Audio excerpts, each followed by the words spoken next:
আসসালামু আলাইকুম। আজকে আমি আপনাদের সাথে যে টপিকসটা শেয়ার করব সেটা হচ্ছে কিভাবে গুগল অ্যাডসেন্স অ্যাকাউন্টের জন্য আপনি আবেদন করবেন এবং সেটি কিভাবে অ্যাপ্রুভ করবেন। তো গুগল অ্যাডসেন্স অ্যাকাউন্ট অ্যাপ্রুভের জন্য যেটা সবচেয়ে বেশি আগে আপনার দরকার সেটা হচ্ছে আপনার একটা ইংলিশ ওয়েবসাইট দরকার হবে। যে ইংলিশ ওয়েবসাইটে 2 মিনিটের বয়স হবে, মিনিমাম 6 থেকে 8 মাস মানে বেশি হতে হবে। আর ওইটাতে 25 থেকে 30টা ইউনিক কন্টেন্ট থাকতে হবে। যদি আপনার ইউনিক কন্টেন্ট না থাকে সেটা গুগল কখনো অ্যাকসেপ্ট করবে না। ইউনিক বলতে আমি বোঝাতে চাচ্ছি আপনাদের যেটা যেন গুগল অথবা অন্য কোনো সাইটের কপি পেস্ট না হয়। যদি কপি পেস্ট কন্টেন্ট হয় তাহলে গুগল অ্যাপ্রুভ করবে না। সেটা অবশ্যই আপনার নিজের লেখা কন্টেন্ট হতে হবে। তাহলে আর কথা না বাড়িয়ে আমি আপনাদের দেখিয়ে দিচ্ছি কিভাবে একটি গুগল অ্যাডসেন্স অ্যাকাউন্টের জন্য আপনি আবেদন করবেন এবং সেটি অ্যাপ্রুভ করাবেন। প্রথমে গুগল অ্যাডসেন্স লিখে আমি এখানে সার্চ দিলাম। চলে আসছে এখানে make money online the website monetization Google AdSense. হ্যাঁ, এটাতে আপনি ক্লিক করবেন। আমি ক্লিক দিচ্ছি না, এই জন্য আমার অ্যাডসেন্স অ্যাকাউন্টটা এখানে লগ ইন করা আছে অলরেডি। যদি আপনি এখানে একটা অ্যাকাউন্টে আপনারা সবসময় মনে রাখবেন একটা আইপিতে একটা অ্যাডসেন্স করাই সবচেয়ে বেটার আর কি, ইউজ করা সবচেয়ে বেটার। কারণ এটা গুগল নিয়মের বাইরে না, কিন্তু যে কোনো সময় চাইলে ওরা এটাকে অপরাধ হিসেবে আপনাকে ওরা ডিসেবল করে দিতে পারে অথবা সাসপেন্ড করে দিতে পারে আপনার এই ad account. So be careful, একটা আইপি থেকে একটা পিসি থেকে একটা গুগল অ্যাডসেন্স অ্যাকাউন্ট আপনারা ইউজ করবেন, ঠিক আছে? যে কারণে আমি আর এখানে লগ ইন করলাম না। তো আমি আপনাকে দেখাচ্ছি। আমি যদি ফার্স্ট টাইম এই লিঙ্কে ক্লিক করি তাহলে একটা পেজ চলে আসবে। এই যে পেজটা আপনাকে আমি বড় করে দেখাচ্ছি। হ্যাঁ, এখানে সাইন ইন অপশান আছে। আপনারা সাইন ইনে ক্লিক করলেই এখানে 3টা স্টেপ আপনাকে অতিক্রম করতে হবে। আমরা প্রথমে সাইন ইনে ক্লিক করব। সাইন ইনে ক্লিক করার পরে ওরা ইনফরমেশনগুলো চাইবে, আমার ওয়েবসাইট এবং কন্টেন্ট ল্যাঙ্গুয়েজ। হ্যাঁ, আমার ওয়েবসাইটের অ্যাড্রেসটা দিব। অবশ্যই ওয়েবসাইট অ্যাড্রেসটা আমার ইংলিশ কন্টেন্টে হতে হবে, এটা আমি বারবার বলছি আপনাদের।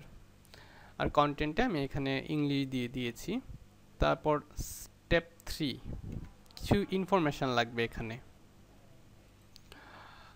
এখানে দেখুন কান্ট্রি আমি ইন্ডিয়া দিয়েছি, টাইম জোন, অ্যাকাউন্ট টাইপ, হ্যাঁ বিজনেস না দিয়ে আমি ইন্ডিভিজুয়াল দিয়েছি। এখানে আমার নাম দেয়া লাগবে, by name, street address, city, state এবং পোস্টাল কোড দিয়ে আমি যখন কনফার্ম দিব তারপর এরকম একটা পেজ চলে আসবে। এটা হচ্ছে তাদের যে রুলস এবং পলিসিগুলো আছে তাদের সব কিছু আমি পরে যদি এগ্রি হই দেন সবগুলোতে আমি টিক চিহ্ন দেব। টিক চিহ্ন দিয়ে দেন আমি এটার নিচে একটা কনফার্ম বাটনে ক্লিক করব। তাহলে এরকম আরেকটা পেজ আসবে, অর্থাৎ আমার যে জিমেইল অ্যাকাউন্ট আছে সেটা দিয়ে আমাকে গুগল অ্যাডসেন্স অ্যাকাউন্টে সাইন ইন করতে বলবে। তো আমি পূর্বে যে কথাটি বলেছিলাম সেটা হচ্ছে আমি আপনাদেরকে মানে সার্চের মাধ্যমে দেখাতে পারছি না, বিকজ আমার ওই জায়গায় লগ ইন করা আছে, আমার এই আইপি দিয়ে আমার মানে গুগল অ্যাডসেন্স অ্যাকাউন্টে লগ ইন করা আছে, সেই জন্য আমি করছি না। তো আপনি যখন এখানে আপনার ইমেল এবং পাসওয়ার্ড দিয়ে অ্যাকাউন্টটি ওপেন করবেন তখন অলরেডি আপনার অ্যাকাউন্টটি ওপেন হয়ে যাবে। তো আপনারা নিশ্চয়ই ভাবছেন যে অ্যাকাউন্ট গুগল অ্যাডসেন্স অ্যাকাউন্ট তো ওপেন করলেন, এখন সেটা অ্যাপ্রুভ হবে কি না। সেটা অ্যাপ্রুভ হওয়ার জন্য আমার আরেকটা সাইট যেটা দিয়ে আমি আমার অ্যাকাউন্টে অ্যাপ্রুভ করিয়েছিলাম, দেখুন technology24.gm, এটা আমার ইংলিশ সাইট। তো এটাতে দেখেন যে অনেকগুলো কন্টেন্ট আছে, হ্যাঁ সবই ইংলিশ কন্টেন্ট। তো এই কন্টেন্টগুলো দিয়ে আমি আমার সাইটটা ভেরিফাই করেছিলাম। তো সাইট আপনি ভেরিফাই করানোর পরে যখন আপনার সাইট তারা অলরেডি অ্যাপ্রুভ করবে, ভেরিফাই হবে, ভেরিফাই করার পরে আপনি সাইট থেকে যে অ্যাডগুলা পাবেন ওই সাইটের অ্যাডগুলা তৈরি করে আপনি যে কোনো সাইটে অ্যাডভার্টাইজ হিসেবে ইউজ করতে পারবেন। তাদের কোডগুলা এই যে দেখেন এখানে অ্যাডভার্টাইজ হিসেবে কোডগুলা আমি দিয়েছি, এখন অ্যাডভার্টাইজ শো করছে। ঠিক আছে, তো আরেকটা জিনিস আমার বলে রাখা দরকার, কখনো ভুলেও এই অ্যাডগুলোতে আপনি নিজে ক্লিক করবেন না। ঠিক আছে, যদি নিজে ক্লিক করেন তাহলে কিন্তু আপনার অ্যাকাউন্ট শেষ। তো ভুলেও এই কাজ কখনো করা যাবে না।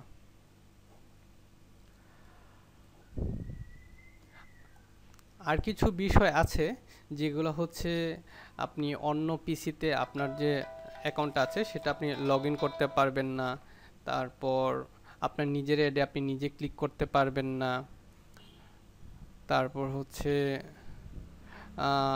গুগল যে অ্যাডগুলো দিবে সেই অ্যাডগুলো অ্যাডের যে কোডগুলো থাকবে ওই কোডগুলো আপনি নিজের ইচ্ছা মতো ওখানে কোনো কোড এডিট করতে পারবেন না।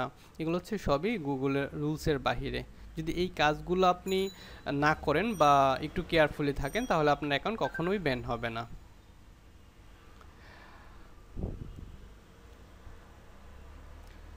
এই জন্য এই বিষয়গুলো অবশ্যই আপনার মাথায় রাখতে হবে। তো এখানে আপনার যখন গুগলের ইয়া করবেন আপনারা, আমি আমার আরেকটা সাইট দেখাচ্ছি breaking24.com, এটাতেও আমি গুগলের অ্যাডসেন্স বসিয়েছি অলরেডি। আপনাকে আমি বেশ কিছু দেখাচ্ছি রিসেন্ট। হ্যাঁ,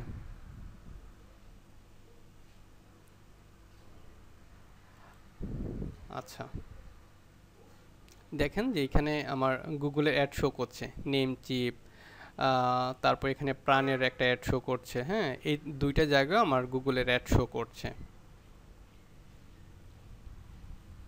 তো এই অ্যাডগুলোর জন্য আমার অবশ্যই ওইখানের 3টা থেকে 4টা কোড আমি ইউজ করতে পারবো। 3-4টার বেশি যদি আমি অ্যাড বসাই তাহলে মানে রিস্ক হয়ে যায়। 5টার বেশি আপনার মানে গুগল অ্যালাউ করবে না। যদি অ্যালাউ করে কিছুদিন পরে আপনার অ্যাকাউন্ট ডিজেবল হয়ে যাবে। এই জন্য 3টা-4টা সর্বোচ্চ আমি 5টা অ্যাড বসাইতে পারবো আমার সাইটের যে কোনো জায়গায়। যখন আপনার এই অ্যাডগুলো থেকে $10 ইনকাম হবে তখন তারা আপনার অ্যাকাউন্টটা হোল্ড করবে, অর্থাৎ হোল্ড করে রাখবে আপনার পিন ভেরিফাইয়ের জন্য। আপনার যে অ্যাড্রেস দিবেন সেই অ্যাড্রেসে আপনার পিন আসবে। পিন আসার পরে ওই পিন দিয়ে আপনার অ্যাকাউন্টটা ভেরিফাই করতে হবে। ভেরিফাই করার পরে আপনি ওই ইনকামটা পাবেন। আর ওইখানে মিনিমাম যদি $100 হয় তাহলে আপনি সেই আর্নিংয়ের টাকাটা আপনি উঠাইতে পারবেন। ওইখানে আপনার মানে লিমিট সর্বনিম্ন আপনি 100 দিতে পারবেন। যদি 100 লিমিট দেন তাহলে 22 থেকে 23 তারিখ তাদের একটা নির্দিষ্ট ডে আছে, ওই ডেতে আপনার অ্যাকাউন্টে অটোমেটিকলি ডলার চলে যাবে। ঠিক আছে, তো আজকে এ পর্যন্তই। পরবর্তীতে যে কোনো টিউটোরিয়াল অথবা আপনার যদি কোনো টপিক সম্পর্কে জানার থাকে তাহলে অবশ্যই আমাকে নক করবেন।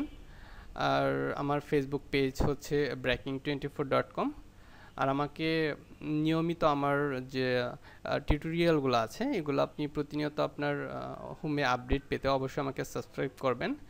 breaking24 আমার যে চ্যানেলটা আছে চ্যানেলের নিচে সাবস্ক্রাইব করলে আমার প্রতিনিয়ত যে টিউটোরিয়ালগুলো আসবে সেগুলো আপনার হোমে শো করবে। ঠিক আছে, আজকে তাহলে বিদায়, ভালো থাকবেন সবাই, আসসালামু আলাইকুম।